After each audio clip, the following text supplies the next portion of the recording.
नमस्कार दोस्तों, pass pro YouTube channel में आप सभी का स्वागत है। चलिए दोस्तों, आज केंद्रीय शिक्षक पात्रता परीक्षा पीआरटी लेवल 2014 का प्राथमिक स्तर जो बाल विकास 30 प्रश्नों का संग्रह लेकर आए हैं। परीक्षा तिथि है 16 फरवरी 2014। बाल विकास शिक्षा शास्त्र का पहला प्रश्न है। सीबीएसई केंद्रीय माध्यमिक शिक्षा बोर्ड सीबीएसई द्वारा अपनाए प्रगतिशील शिक्षा के प्रतिमान में बच्चों का सामाजिकरण जिस प्रकार से किया जाता है उससे अपेक्षा की जा सकती है।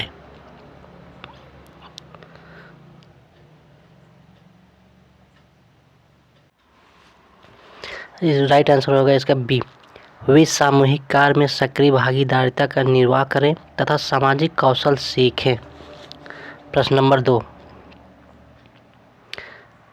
निम्नलिखित में से कौन सा वाइगोत्स्की के सामाजिक सांस्कृतिक सिद्धांत पर आधारित है? राइट आंसर होगा पारस्परिक शिक्षण। प्रश्न नंबर 2 हो गया। प्रश्न नंबर 3, एक शिक्षिका अपनी कक्षा में कहती है सभी प्रकार के प्रदत्त कार्यों असाइनमेंट का निर्माण इस प्रकार किया गया है कि प्रत्येक विद्यार्थी अधिक प्रभावशाली ढंग से सीख सके, अतः सभी विद्यार्थी बिना किसी अन्य की सहायता से अपना कार्य पूर्ण करें। वह कोहल वर्ग किस नैतिक विकास के चरण की ओर संकेत दे रही है? इसका राइट आंसर होगा ऑप्शन नंबर ए, औपचारिक चरण 4 कानून और व्यवस्था। प्रश्न नंबर 4, 14 वर्षीय देविका अपने आप में पृथक स्वनियंत्रित व्यक्ति की भावना को विकसित करने का प्रयास कर रही है। वह विकसित कर रही है। राइट आंसर होगा बी, स्वायत्तता।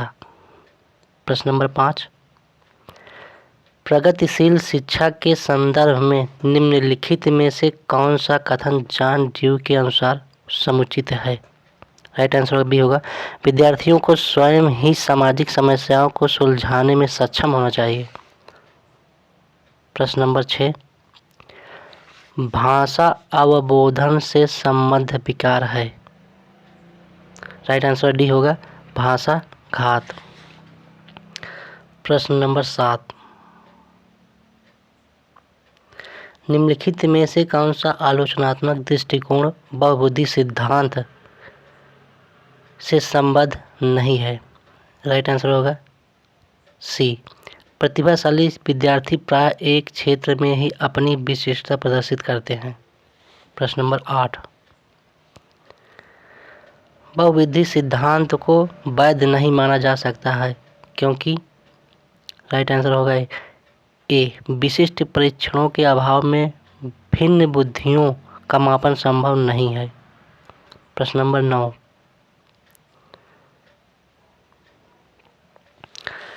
कक्षा में विद्यार्थियों के वैयक्तिक विभेद,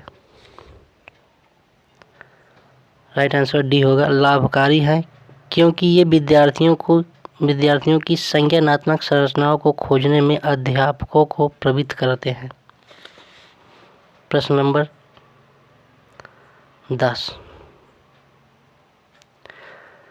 विद्यालय आधारित आकलन प्रारंभ किया गया था ताकि? राइट आंसर बी होगा, सभी विद्यार्थियों के संपूर्ण विकास को निश्चित किया जा सके। प्रश्न नंबर 11,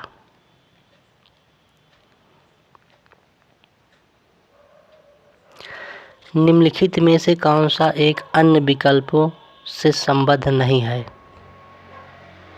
राइट आंसर होगा डी, स्व आकलन के कौशल को प्रतिमानित करना। प्रश्न नंबर 12,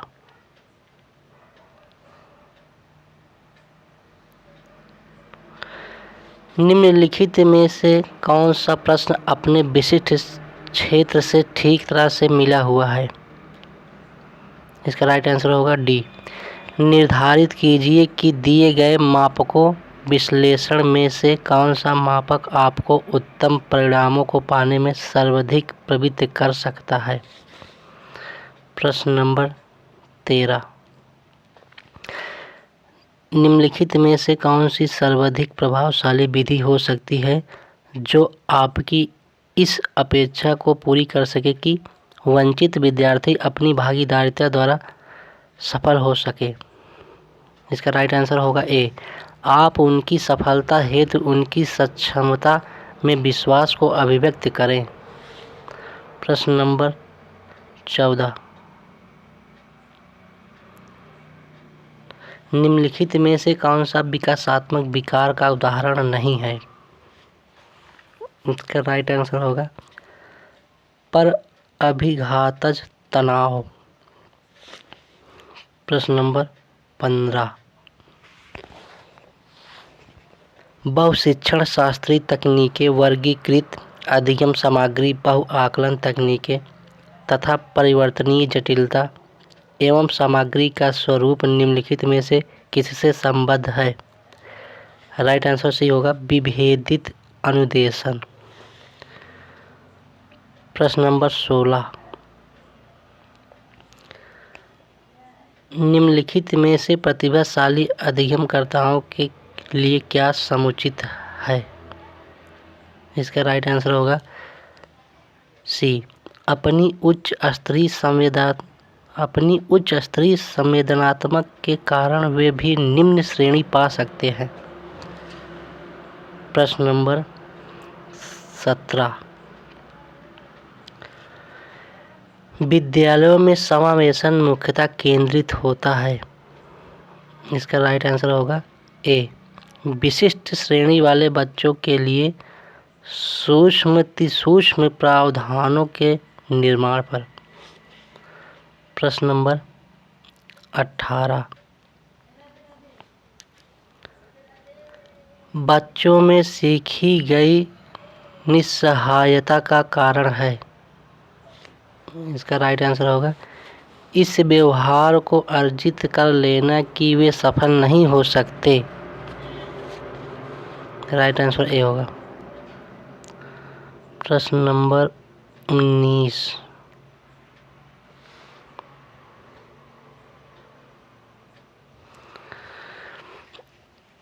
यदि एक विद्यार्थी विद्यालय में लगातार निम्नतर श्रेणी प्राप्त करता है तो उसके अभिभावक को उसकी सहायता हेतु परामर्श दिया जा सकता है कि? राइट आंसर ए होगा वह अध्यापकों की घनिष्ठ संगति में कार्य करे। प्रश्न नंबर 20, निम्नलिखित में से समस्या समाधान को क्या बाधित नहीं करता? राइट आंसर ए होगा अंतर्दृष्टि समस्या समाधान को बाधित नहीं करता। प्रश्न नंबर 21,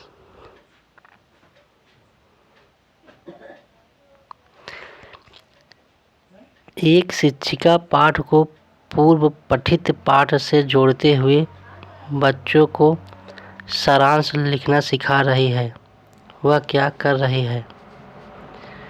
राइट आंसर ए होगा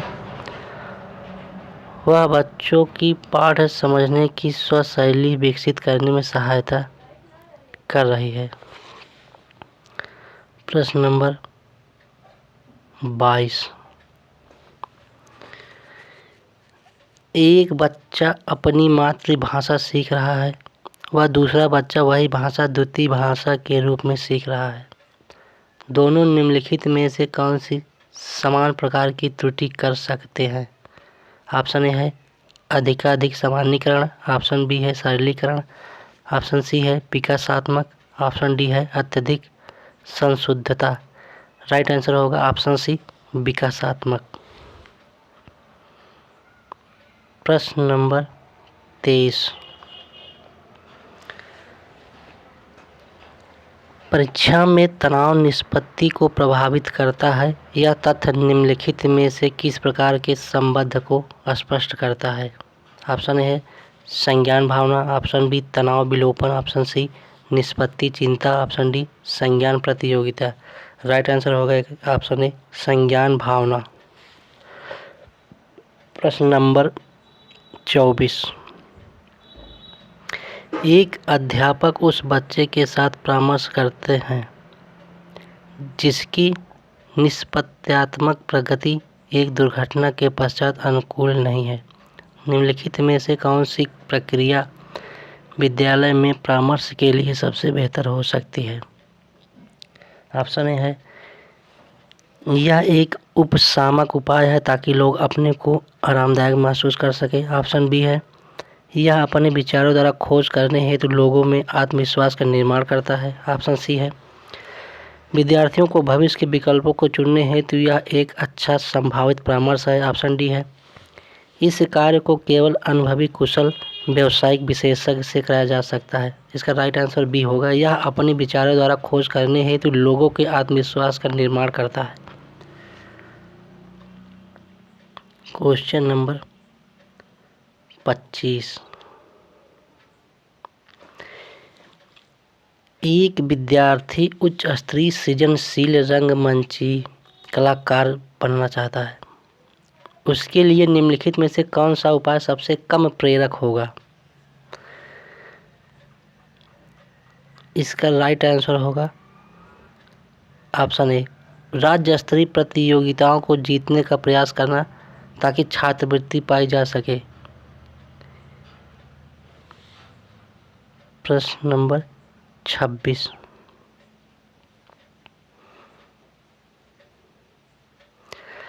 इनमें से कौन सा सिद्धांतकार का यह मत स्पष्ट करता है कि बच्चे अपनी वृद्धि व विकास हेतु कठोर अध्ययन करते हैं? ऑप्शन ए बंडूरा का, option B Maslow, option C Skinner, option D पियाजे। राइट आंसर होगा ऑप्शन बी मैस्लो। प्रश्न नंबर 27, निम्नलिखित में से कौन सा तत्व कक्षा में अधिगम हेतु सहायक हो सकता है? ऑप्शन ए, बच्चों का अधिगम हेतु प्रेरित करने के लिए परीक्षणों की संख्या को बढ़ा देना। ऑप्शन बी, अध्यापकों द्वारा बच्चों की स्वायत्तता को बढ़ावा व सहायता देना। ऑप्शन सी, समानता बनाए रखने के लिए किसी एक अनुदेशन पद्धति पर टिके रहना। ऑप्शन डी, क्लास की अवधि 40 मिनट से 50 मिनट तक बढ़ा देना। राइट आंसर होगा इसका बी, अध्यापकों द्वारा बच्चों की स्वायत्तता को बढ़ावा व सहायता देना। प्रश्न नंबर 28, परिपक्व विद्यार्थी ऑप्शन ए इस बात में विश्वास करते हैं कि उनके अध्ययन में भावनाओं का कोई स्थान नहीं है। ऑप्शन बी, अपनी बौद्धिकता के साथ अपने सभी प्रकार के द्वंद्वों का शीघ्र समाधान कर लेते हैं। ऑप्शन सी, अपने अध्ययन में कभी कभी भावनाओं की सहायता चाहते हैं। ऑप्शन डी, कठिन परिस्थितियों में भी अध्ययन से विचलित नहीं होते हैं। राइट आंसर इसका होगा ऑप्शन बी, अपनी बौद्धिकता के साथ अपने सभी प्रकार के द्वंद्वों को शीघ्र समाधान कर लेते हैं।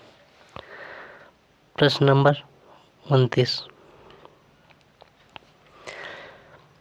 पूर्व विद्यालय में पहली बार आया बच्चा मुक्त रूप से चिल्लाता है। 2 वर्ष पश्चात वही बच्चा जब प्रारंभिक विद्यालय में पहली बार जाता है तो अपना तनाव चिल्लाकर व्यक्त नहीं करता, अपितु उसके कंधे व गर्दन की पेशियां तन जाती हैं। उसके इस व्यवहारिक परिवर्तन का क्या सैद्धांतिक आधार हो सकता है? ऑप्शन ए, विकास क्रमिक प्रकार से होता है। ऑप्शन बी, विकास निरंतरीय होता रहता है। ऑप्शन सी, अलग अलग लोगों में विकास भी भिन्न रूप से होता है। ऑप्शन डी, विभेद व एकीकरण विकास के लक्षण है। इसका राइट आंसर होगा ऑप्शन डी, विभेद व एकीकरण विकास के लक्षण है। प्रश्न नंबर 30, निम्नलिखित में से कौन सा कथन सत्य है? ऑप्शन ए, आनुवंशिक बनावट व्यक्ति की परिवेश की गुणवत्ता के प्रति प्रत्युत्तरात्मकता को प्रभावित करती है। ऑप्शन बी, गोद लिए गए बच्चों का वही बुद्धि लब्धांक IQ होता है जो गोद लिए गए उनके सहोदर भाई बहन का होता है। ऑप्शन सी, अनुभव मस्तिष्क के विकास को प्रभावित नहीं करता। ऑप्शन डी, विद्यालयीकरण का बुद्धि पर कोई प्रभाव नहीं पड़ता। इसका राइट आंसर ए होगा, आनुवांशिक बनावट व्यक्ति की परिवेश की गुणवत्ता के प्रति प्रत्युत्तरात्मकता को प्रभावित करती है। धन्यवाद दोस्तों आप सभी को। प्लीज़ इस चैनल को ज़्यादा से ज़्यादा शेयर करें, सब्सक्राइब करें और लाइक करें।